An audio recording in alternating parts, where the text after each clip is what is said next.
కోరుట్ల పట్టణంలోని CMS garden లో కేంద్ర ప్రభుత్వం పట్టిన బడ్జెట్ పై మేధావుల సదస్సు కార్యక్రమం ఏర్పాటు చేశారు. ఈ కార్యక్రమానికి ముఖ్య అతిథిగా మాజీ ఎమ్మెల్సీ కపిలవై దిలీప్ కుమార్ హాజరయ్యారు. పట్టణంలోని విద్యావంతులు బడ్జెట్ రూపకల్పనపై ప్రసంగించారు. కేంద్రం ఇచ్చే నిధులను డైవర్ట్ చేసే పథకం పెట్టుకున్నాడు.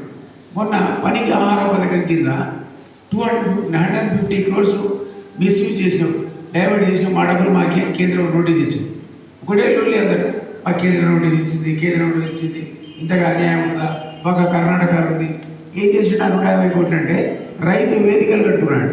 ఎవరు కట్టమని రైతుకి వేదిక నీడ ముందు కట్టాలి, కేంద్రం ఎందుకు కడతావా? కట్టాలంటే పర్మిషన్ తీసుకోవాలి. కర్ణాటకలో ఎందుకు కట్టినంటే వాడు పర్మిషన్ తీసుకున్నాడు. మాకు అనుమతి ఇవ్వండి, అనుమతి ఇచ్చింది కేంద్రం. నీకు అనుమతి లేదు, నువ్వు డైవర్ట్ చేసినావు, నోటీస్ ఇచ్చింది. రెండో విడత ఇయ్యం నీకు. ఆ 150 ముందు కక్కరు సహజంగా జరుగుతుంది కదా. సెకండ్ ఇన్స్టాల్మెంట్ ఎట్లా వస్తుంది?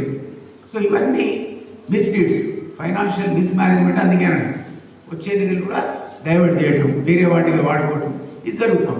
సో ఇదే పద్ధతిలో అందరూ ఏమనుకున్నారంటే నేను పేపర్ చాలా గొప్పగా ఉన్నటువంటి కాంగ్రెస్ స్పోక్స్ పర్సన్ కూడా నాకు మాట్లాడుకుంటాను లైవ్లో అన్నాడు.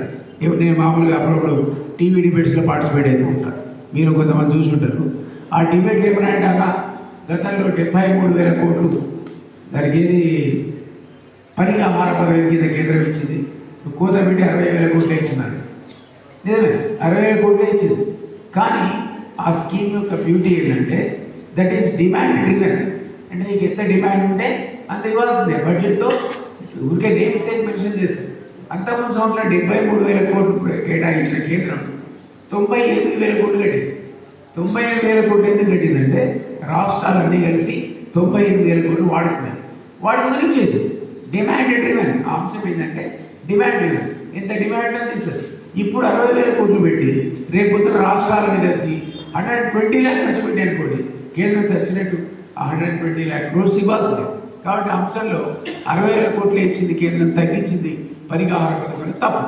అది డిమాండ్ డ్రివెన్. ఇదే పద్ధతిలో బడ్జెట్లో, కేంద్ర బడ్జెట్లో కూడా మన ఎక్స్ట్రీమిస్ట్ ఇన్ఫ్రాస్ట్రక్చర్ అంటే రోడ్లు వేయడం, దాన్ని జన శ్రమంతిలో కలపడం కోసం ఓ ఏటూరు కావచ్చు. ఒకప్పుడు మీ దీంట్లో ఫేమస్ ఉండే బేర్పూర్ అని ఉంటాడు దగ్గర, బేర్పూరు రాయ